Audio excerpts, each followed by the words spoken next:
Your heart और heart will choose you. दोस्तों, इतना हार्ड हिटिंग स्टेटमेंट है।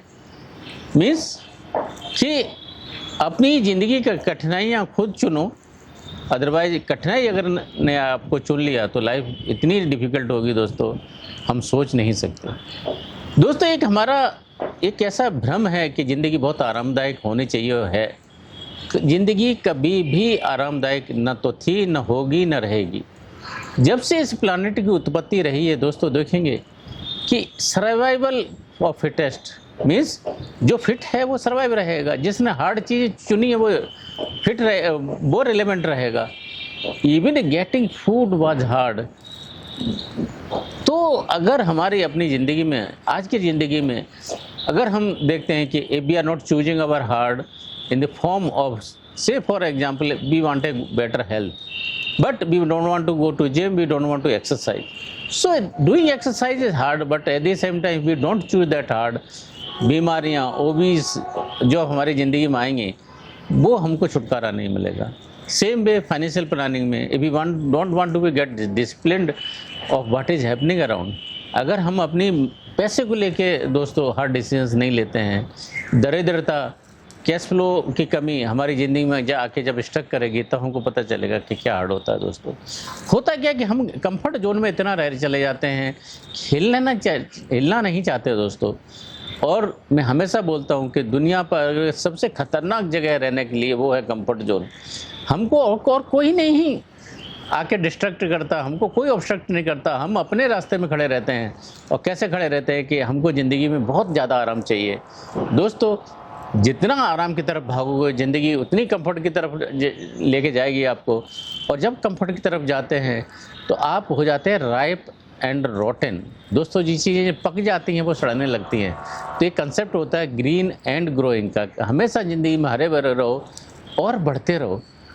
तो हम अपने आसपास जो भी ऑप्शंस रहते हैं कि भाई भी choose to go for easy option दोस्तों, बिकॉज हमें उस टाइम में उसमें मेहनत नहीं करनी पड़ती दोस्तों। तो एक स्टोरी सुनाता हूँ आपको। एक बल्चर्स का ग्रुप था दोस्तों, एक बहुत ग्रीन आइलैंड पर जाके लैंड करता है, देखता है कि यहाँ ढेर सारा खाना है और इतना कंप्लेसेंट हो जाते हैं, इतने मस्त हो जाते हैं, बिकॉज वहाँ पर कोई प्रेडेटर नहीं था जो उनको मार के खा सके दोस्तों।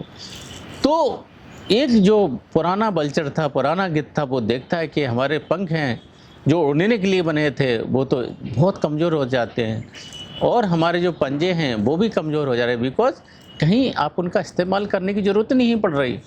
तो उसमें से जो ओल्ड बच्चर था उसने एडवाइस दिया कि we are becoming too complacent, too comfortable in life. ये हमारी लाइफ के लिए बहुत अच्छा नहीं है।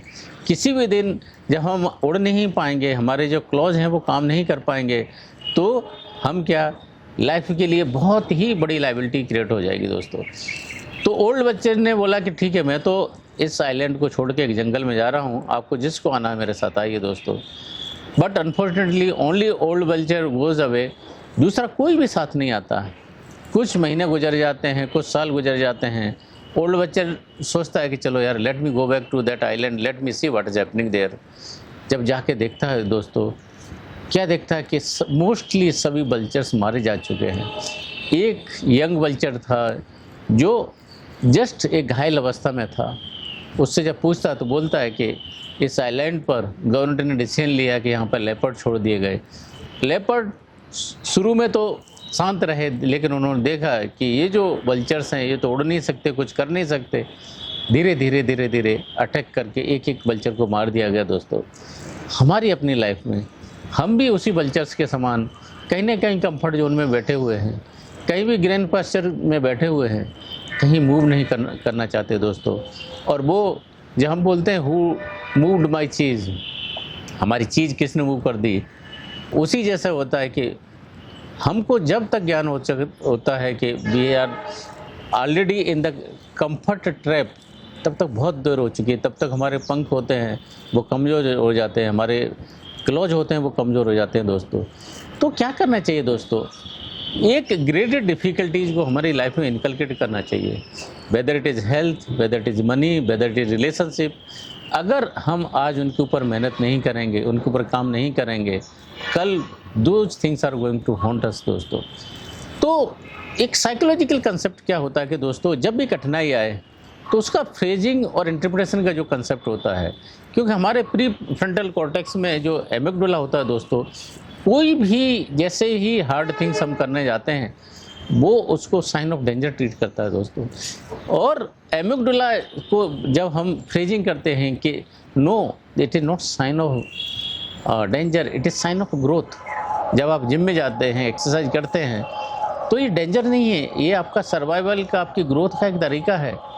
और दोस्तों क्या होता है कि एक जो रिसर्च में ये भी पाया गया है कि जब हम कोई भी हार्ड काम करते हैं, अगर हमारा estimation of that hardness is very very small, होता है कि हम सोचते हैं कि चीज़ें आसान हैं। चीज़ें दोस्तों यूजुअली आसान नहीं होती हैं, हम जितना सोचते हैं उससे ज़्यादा डिफ़िकल्ट होती हैं। जैसे जेफ बेजोस का एक जो मैंने स्टोरी बताई थी आपको, कि जब वो hand stand, free hand stand के लिए अपने कोच के पास गया तो उनसे पूछा कि भाई कितना टाइम लगेगा।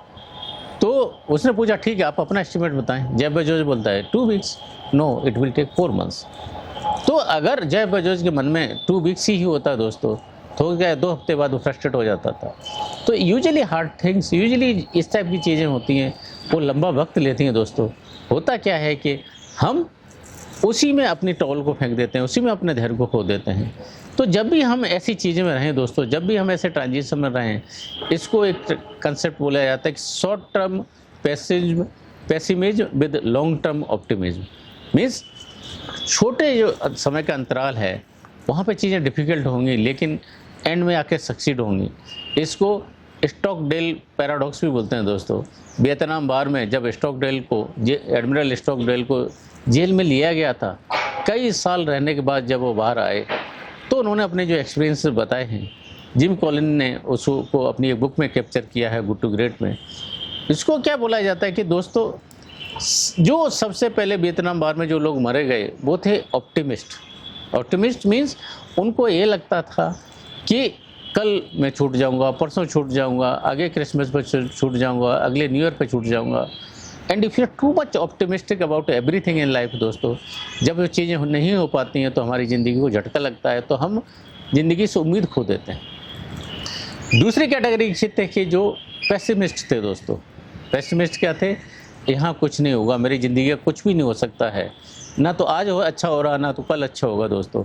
जो शॉर्ट टर्म में भी पेसिमिस्ट है, लॉन्ग टर्म में भी पेसिमिस्ट है दोस्तों, उनकी लाइफ का भी कुछ नहीं होता।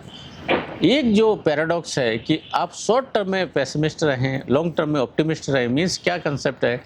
स्टॉकडेल यही बोलते थे कि आज मुझे पता है आज नहीं मैं रिलीज होने वाला हूँ, यहाँ पर मैं प्रिजन कैंप में रहने वाला हूँ। How do I accept this reality? Pragmatic जो रियलिटी है मैं उसको कैसे एक्सेप्ट करूँ? But in the end the things will prevail, I will get release from here. तो दोस्तों जब भी हार्ड सिचुएशन हो, जब भी डिफ़िकल्ट टाइम हो, तो ये अपनी ज़िंदगी में सोचना कि short term pessimism along with long term optimism जब हम अपनी ज़िंदगी में इनकलकेट कर पाते हैं दोस्तों, तब हम डिफ़िकल्ट सिचुएशन को हैंडल करना पाते हैं दोस्तों। और whenever we are under difficult situation, whenever we are under difficult circumstances, एक चीज़ हमेशा याद रखें, दिस टू शैल पास। ये वक्त भी गुजर जाएगा। कोई भी दोस्तों ना तो अच्छा ही हमेशा के लिए रहती है, ना सुख हमेशा के लिए रहता है, ना डिफ़िकल्टी हमेशा के लिए रहती है। और आई ऑलवेज से कि जो चीज़ हमको डिफ़िकल्ट टाइम में मारती नहीं है, जान नहीं लेके जाती है, it makes us better, it makes us stronger. दोस्तों जो ट्रांसफॉर्मेशन होता है हमारी लाइफ में due to difficulties, due to hard times, अगर हम अपनी ज़िंदगी में देखते हैं, पीछे रिकॉल करते हैं, कौन से आपको चीज़ें आती हैं? जब आप बहुत सोए थे कि जब आपने बहुत मेहनत की थी, जब आपने डिफ़िकल्टीज़ को फेस किया था। तो हमेशा ध्यान रखें कि इस मेटामॉर्फोसिस में हम क्या बनना है, हम अपने ज़िंदगी में किस लक्ष्य की तरफ जा रहे हैं, वो हमेशा ध्यान रखें। What we are becoming during that process. आप देखेंगे कि एक मेटामॉर्फोसिस कैसे होता है कि तितली का जो एक बच्चा रहता है, जब कीड़ा जैसी सिचुएशन में होता है, कैसे डिफ़िकल्ट होते होते होते निकल के आता है, लाइफ को फेस करता है, तब जाके मेटामॉर्फोसिस होती है, वो हमारी ज़िंदगी को ट्रांसफॉर्म करती है। तो दोस्तों अगर हम अभी तक अपनी ज़िंदगी के आसपास बहुत ज़्यादा कंफर्ट जोन में रहे हैं, बहुत ज़्यादा राइप एंड रोटन रहे हैं, बहुत ज़्यादा अपनी आराम तलब ज़िंदगी गुजार रहे हैं दोस्तों, be very very careful, because ज़िंदगी का हार्ड हमको कब चूज करने वाला हमको नहीं पता. So I will close with the statement, this is time, choose your hard. Do God forbid if hard choose your things will become difficult in life. So हमेशा जो पेन है, सफरिंग है, इसको एक अपने आप को उस चीज़ में इंटेंशनली डालने की कोशिश करें, ग्रो करने की कोशिश करें. हमेशा ग्रीन की तरह ग्रोथ करते जाएं दोस्तों. With this I take your leave and क्या याद रखेंगे, comfort zone is a dangerous place to live on the earth. Never live it there. Thank you. Stay blessed and जय हिंद.